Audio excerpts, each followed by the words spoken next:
Bordström and Cutters. Could you please give us a short introduction to who Board is and what Cutters is? What is this all about, and what do you do? Well, hello, Kim.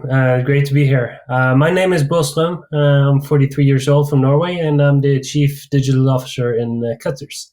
So my background is basically from tech as a developer, and after that from the business side of it as a strategic advisor in management consulting.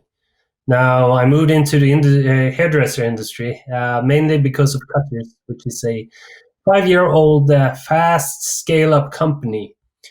We started with one salon in Bergen 5 years ago, and now is reaching about 120 salons in Norway, Sweden, and Finland by the end of the year. We count about 450 employees, where around 25 people don't cut here, which is a very low overhead, which means that we are a fully digitized company, and we rely on tech for every single business process and to be able to scale. Would it be possible for you to tell us, why you started to use RPA at Cutters? Where did it all begin? And not only from a technical point of view, but what was the business driver behind it? Well, when we reached about 30 salons and about 2 years of experience, we realized that we had enough data to start asking the important questions, especially in retail. When should employees work in order to give meet the customer demand in the best possible way? So, being a digitized company, we created our predictive model for it, predictive algorithm that basically used our historical data to predict when the customer is coming in. Now, we use that data to shift staffing to tell when people should be working. Now, the problem was that even though we knew it, we needed to get that information out there to the hairdresser, and we need to do it accurately. So we found that an RPA from UiPath really did the job great, taking those output from the algorithm and implementing it into the shift system. That's how it started. Looking at your technology stack, where does RPA sit in the overall picture, and how do you compare RPA to other technologies such as AI, machine learning, BI analytics, cloud, etc.? Well, first off, being a fully digital native company, we rely on all those technologies in our stack.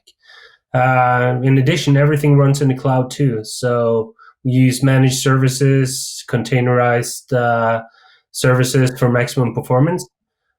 Secondly, we harvest all the operational data we can, and give it over to the data scientists who really just sift through it and try to come up with new and better models for everything we do.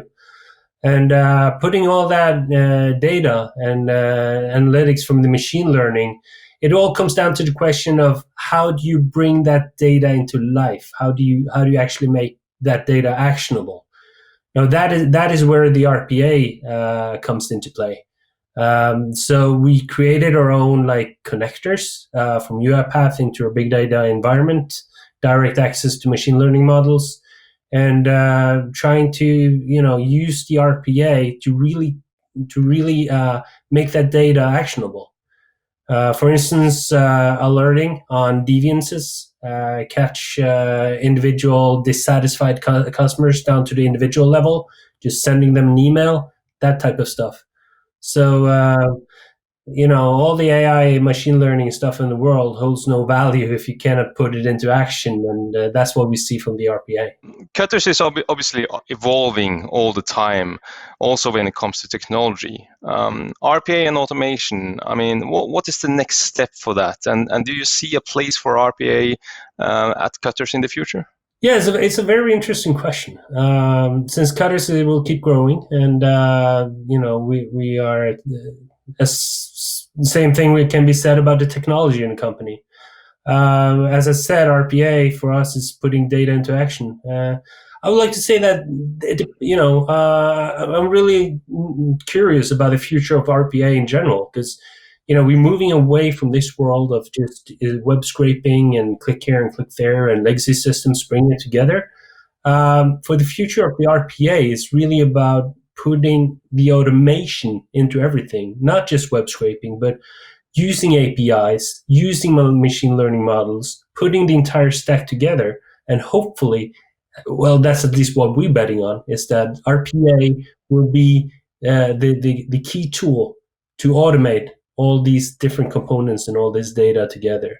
So, and for us, the RPA can give you a one-off type of value gain, like we saw in the Corona crisis, where we just created processes just for a one-off instance to be able to meet time, where we had problems with the, we actually had to deliver something at a specific time point. The RPA could do it a lot faster than people. We use RPA for the kind of like the limited when we wait for a system value. If you can put up a process that in a few days that completes something while we wait for a system to implement the same thing in 6 months from now, or we simply use RPA as the flexible and tool it is to fully automate the different components in our tech platform. So all that being said, I definitely see RPA being a central tool in a technology stack in the future. Awesome. I mean, as I said before, it's so fascinating to really watch your evolving and how you're using technology. It's going to be super interesting to see how you are doing in the future. So, Bård, thank you so much for taking the time and sharing the story with us. Thank you so much. Thank you.